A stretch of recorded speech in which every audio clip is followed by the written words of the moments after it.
9वां अध्याय। युधिष्ठिर आदि का भीष्म के पास जाना और भगवान श्री कृष्ण की स्तुति करते हुए भीष्म जी का प्राण त्याग करना। सूत जी कहते हैं, इस प्रकार राजा युधिष्ठिर प्रजाद्रोह से भयभीत हो गए। फिर सब धर्मों का ज्ञान प्राप्त करने की इच्छा से उन्होंने कुरुक्षेत्र की यात्रा की, जहाँ भीष्म पितामह सरसैया पर पड़े हुए थे। सौनकादि ऋषियों उस समय उन सब भाइयों ने स्वर्ण जटित रथों पर, जिनमें अच्छे अच्छे घोड़े जुते हुए थे, सवार होकर अपने भाई युधिष्ठिर का अनुगमन किया। उसके साथ व्यास, धौम्य आदि ब्राह्मण भी थे। सौनक जी, अर्जुन के सब भगवान श्री कृष्ण भी रथ पर चढ़कर चले।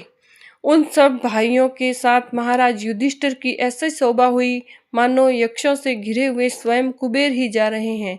अपने अनुचरों और भगवान श्री कृष्ण के साथ वहां जाकर पांडवों ने देखा कि भीष्म पितामह स्वर्ग से गिरे हुए देवताओं के समान पृथ्वी पर पड़े हुए हैं। उन लोगों ने उन्हें प्रणाम किया। सौनक जी, उसी समय भरतवंशियों के गौरव रूप भीष्म पितामह को देखने के लिए सभी ब्रह्म ऋषि, देव ऋषि और राज ऋषि वहां आए।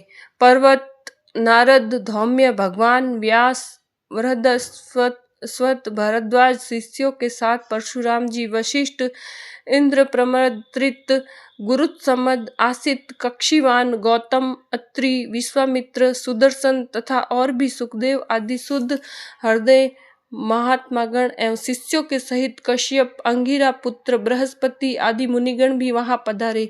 भीष्म पितामह धर्म को और देश काल के विभाग को कहाँ किस समय क्या करना चाहिए, इस बात को जानते थे। उन्होंने उन बड़भागी ऋषियों को सम्मिलित हुआ देखकर उनका यथा योग्य सत्कार किया। वे भगवान श्री कृष्ण का प्रभाव भी जानते थे, अतः उन्होंने अपनी लीला से मनुष्य का वेश धारण करके वहां बैठे हुए तथा जगदीश्वर के रूप में हृदय में विराजमान भगवान श्री कृष्ण की बाहर तथा भीतर दोनों जगह पूजा की। पांडव बड़े विनम्र और प्रेम के साथ भीष्म पितामह के पास बैठ गए। उन्हें देखकर भीष्म पितामह की आंखें प्रेम के आंसुओं से भर गई। उन्होंने उनसे कहा, धर्मपुत्रों, हाय हाय, यह बड़े कष्ट और अन्याय की बात है कि तुम लोगों को ब्राह्मण धर्म और भगवान के आश्रित रहने पर भी इतने कष्ट के साथ जीना पड़ा, जिसके तुम कदापि योग्य नहीं थे। अतिरथी, पांडु की मृत्यु के समय तुम्हारी अवस्था बहुत छोटी थी। उन दिनों तुम लोगों के लिए कुंती रानी को और साथ साथ तुम्हें भी बार बार बहुत से कष्ट झेलने पड़े। जिस प्रकार बादल वायु के वश में रहते हैं, वैसे ही लोकपालों के सहित सारा संसार काल भगवान के अधीन है। मैं समझता हूँ कि तुम लोगों के जीवन में ये जो अप्रिय घटनाएं घटित हुई है, वे सब उन्हीं की लीला है।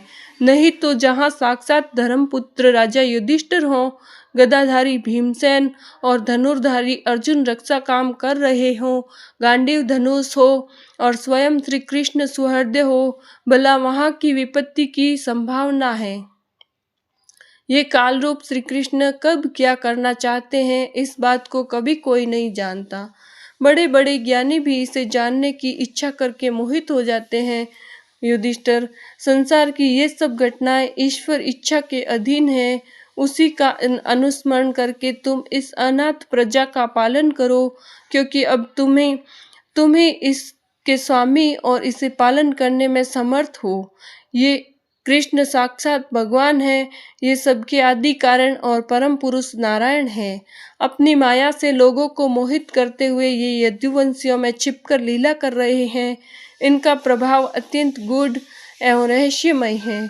युधिष्ठिर, उसे भगवान शंकर, देवऋषि नारद और स्वयं भगवान कपिल ही जानते हैं, जिन्हें तुम अपना मेरा प्रिय मित्र और सबसे बड़ा हितु मानते हो, तथा जिन्हें तुमने प्रेमवश अपना मंत्री, दूत और सारथी तक बनाने में संकोच नहीं किया है। वे स्वयं परमात्मा हैं। इन सर्वात्मा समदर्शी, अद्वितीय, अहंकार रहित और निष्पाप परमात्मा में उन ऊंचे नीचे कार्यों के कारण कभी किसी प्रकार की विषमता नहीं होती। युधिष्ठिर, इस प्रकार सर्वज्ञ सब होने पर भी देखो तो सही वे अपने अनन्य प्रेमी भक्तों पर कितनी कृपा करते हैं। यही कारण है कि ऐसे समय में, जबकि मैं अपने प्राणों का त्याग करने जा रहा हूँ, इन भगवान श्री कृष्ण ने मुझे साक्षात दर्शन दिया है। भगवत तत्वपरायण योगी पुरुष भक्ति भाव से इनमें अपना मन लगाकर और वाणी से इनके नाम का कीर्तन करते शरीर का त्याग करते हैं और कामनाओं से तथा कर्म के बंधन से छूट जाते हैं। वे ही देव भगवान अपने प्रसन्न हास्य और रक्त कमल के समान अरुण नेत्रों से, उल्लासित मुख वाले चतुर्भुज रूप से जिसका और लोगों को केवल ध्यान में दर्शन होता है, तब तक यही स्थित रहकर प्रतीक्षा करें जब तक मैं इस शरीर का त्याग न कर दूं। सुत जी कहते हैं, युधिष्ठिर ने उनकी यह बात सुनकर सरसैया पर सोए हुए भीष्म पितामह से बहुत से ऋषियों के सामने ही नाना प्रकार के धर्मों के संबंध में अनेकों रहस्य पूछे।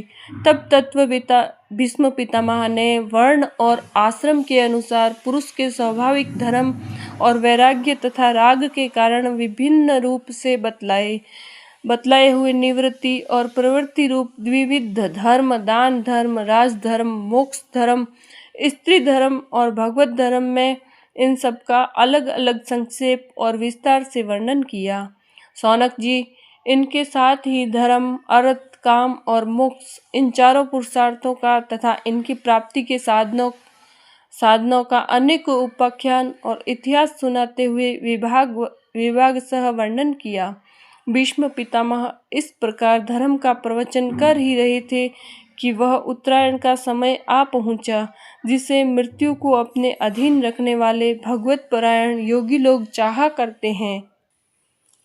उस समय हजारों रथियों के नेता भीष्म पितामह ने वाणी का संयम करके मन को सब ओर से हटाकर अपने सामने स्थित आदि पुरुष भगवान श्री कृष्ण में लगा दिया। भगवान श्री कृष्ण के सुंदर चतुर्भुज विग्रह पर उस समय पीताम्बर फहरा रहा था। भीष्म जी की आंखें उसी पर एकटक लग गई। उनको शास्त्रों की चोट से जो पीड़ा हो रही थी, वह तो भगवान के दर्शन मात्र से ही तुरंत दूर हो गई तथा भगवान की विशुद्ध धारणाओं से उनके जो कुछ अशुभ शेष थे, वे सभी नष्ट हो गए। अब शरीर छोड़ने के समय उन्होंने अपनी समस्त इंद्रियों के वृत्ति विलास को रोक दिया और बड़े प्रेम से भगवान की स्तुति की। भीष्म जी ने कहा, अब मृत्यु के समय में अपनी यह बुद्धि और अनेक प्रकार के साधनों का अनुष्ठान करने से अत्यंत शुद्ध एवं कामना रहित हो गई है। यदुवंश शिरोमणि अनंत भगवान श्री कृष्ण के चरणों में समर्पित करता हूँ, जो सदा सर्वदा अपने आनंदमय स्वरूप में स्थित रहते हुए भी कभी विहार करने की, लीला करने की इच्छा से प्रकृति को स्वीकार कर लेते हैं, जिससे यह सृष्टि परंपरा चलती है, जिसका शरीर त्रिभुवन सुंदर एवं श्याम तमाल के समान सांवला है, जिस पर सूर्य रश्मियों के समान श्रेष्ठ पीताम्बर लहराता रहता है और कमल सदृश मुख पर घुंघराली अलके लटकती रहती हैं, उन अर्जुन सखा श्री कृष्ण में मेरी निष्कपट प्रीति हो।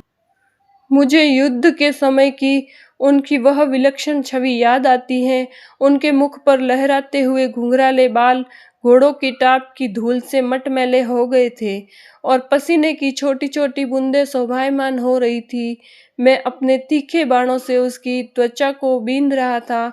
उन सुंदर कवच मंडित भगवान श्री कृष्ण के प्रति मेरा शरीर, अंतःकरण और आत्मा समर्पित हो जाए। अपने मित्र अर्जुन की बात सुनकर जो तुरंत ही पांडव सेना और कौरव सेना के बीच में अपना रथ ले आए और वहां स्थित होकर जिन्होंने अपनी दृष्टि से ही शत्रु पक्ष के सैनिकों की आयु छीन ली, उन पार्थ सखा भगवान श्री कृष्ण में मेरी परम प्रीति हो। अर्जुन ने जब दूर से कौरवों की सेना के मुखिया हम लोगों को देखा, तब पाप समझकर वह अपने स्वजनों के वध से विमुख हो गया। उस समय जिन्होंने गीता के रूप में आत्मविद्या का उपदेश करके उसके सामयिक अज्ञान का नाश कर दिया। उन परम पुरुष भगवान श्री कृष्ण के चरणों में मेरी प्रीति बनी रहे। मैंने प्रतिज्ञा कर ली थी कि मैं श्री कृष्ण को शास्त्र ग्रहण कराकर छोड़ूंगा। उसे सत्य एवं ऊंची करने के लिए उन्होंने अपनी शस्त्र ग्रहण न करने की प्रतिज्ञा तोड़ दी। उस समय वे रथ से नीचे कूद पड़े और सिंह जैसे हाथी को मारने के लिए उस पर टूट पड़ता है, वैसे ही रथ का पहिया लेकर मुझ पर झपट पड़े। उस समय वे इतने वेग से दौड़े कि उसके कंधे का दुपट्टा गिर गया और पृथ्वी कांपने लगी। मुझ आतताई ने तीखे बाण मार मार कर उनके शरीर का कवच तोड़ डाला था, जिससे सारा शरीर लहूलुहान हो रहा था। अर्जुन के रोकने पर भी वे बलपूर्वक मुझे मारने के लिए मेरी ओर दौड़े आ रहे थे। वे ही भगवान श्री कृष्ण जो ऐसा करते हुए भी मेरे प्रति अनुग्रह और भक्त वत्सलता से परिपूर्ण थे, मेरी एकमात्र गति हों, आश्रय हों। अर्जुन के रथ की रक्षा में सावधान जिन श्री कृष्ण के बाएं हाथ में घोड़ों की रास थी और दाहिने हाथ में चाबुक, इन दोनों की शोभा से उस समय जिनकी अपूर्व छवि बन गई थी, तथा महाभारत युद्ध में मरने वाले वीर जिनकी इस छवि का दर्शन करते रहने के कारण सारूप्य मोक्ष को प्राप्त हो गए, उन्हीं पार्थ सारथी भगवान श्री कृष्ण में मुझ मरणासन्न की परम प्रीति हो, जिनकी लटकीली सुंदर चाल, हाव भाव युक्त चेष्टाएं, मधुर मुस्कान और प्रेम भरी चितवन से अत्यंत सम्मानित गोपियां रामलीला में उनके अंतर ध्यान हो जाने पर प्रेमोन्माद से मतवाली होकर जिनकी लीलाओं का अनुकरण करके तन्मय हो गई, उन्हीं भगवान श्री कृष्ण में मेरा परम प्रेम हो। जिस समय युधिष्ठिर का राजसूय यज्ञ हो रहा था, मुनियों और बड़े बड़े राजाओं से भरी हुई सभा में सबसे पहले सबकी ओर इन्हीं सबके दर्शनीय भगवान श्री कृष्ण की मेरी आंखों के सामने पूजा हुई थी, वे ही सबके आत्मा प्रभु आज इस मृत्यु के समय मेरे सामने खड़े हैं। जैसे एक ही सूर्य अनेक आंखों से अनेक रूपों में दिखते हैं, वैसे ही अजन्मा भगवान श्री कृष्ण अपने ही द्वारा रचित अनेक शरीरधारियों के हृदय में अनेक रूप से जान पड़ते हैं। वास्तव में तो वह एक और सबके हृदय में विराजमान है ही। उन्हीं इन भगवान श्री कृष्ण को मैं भेद भ्रम से रहित होकर प्राप्त हो गया हूँ। सूत जी कहते हैं, इस प्रकार भीष्म पितामह ने मन, वाणी और दृष्टि की वृत्तियों से आत्मस्वरूप भगवान श्री कृष्ण में अपने आप को लीन कर दिया। उनके प्राण वहीं विलीन हो गए और वे शांत हो गए। उन्हें अनंत ब्रह्म में लीन जानकर सब लोग वैसे ही चुप हो गए जैसे दिन के बीत जाने पर पक्षियों का कलरव शांत हो जाता है। उस समय देवता और मनुष्य नगारे बजाने लगे, साधु स्वभाव के राजा उनकी प्रशंसा करने लगे और आकाश से पुष्पों की वर्षा होने लगी। सौनक जी, युधिष्ठिर ने उनके मृत शरीर की अंत्येष्टि क्रिया कराई और कुछ समय के लिए वे शोक मग्न हो गए। उस समय मुनियों ने बड़े आनंद से भगवान श्री कृष्ण की उनके रहस्यमय नाम ले लेकर स्तुति की। इसके पश्चात अपने हृदयों को श्री कृष्णमय बनाकर वे अपने अपने आश्रमों को लौट गए। तदंतर भगवान श्री कृष्ण के साथ युधिष्ठिर हस्तिनापुर चले आए और उन्होंने वहां अपने चाचा धृतराष्ट्र और तपस्विनी गांधारी को ढाढ़स बंधाया। फिर धृतराष्ट्र की आज्ञा और भगवान श्री कृष्ण की अनुमति से समर्थ राजा युधिष्ठिर अपने वंश परंपरागत साम्राज्य का धर्म पूर्वक शासन करने लगे।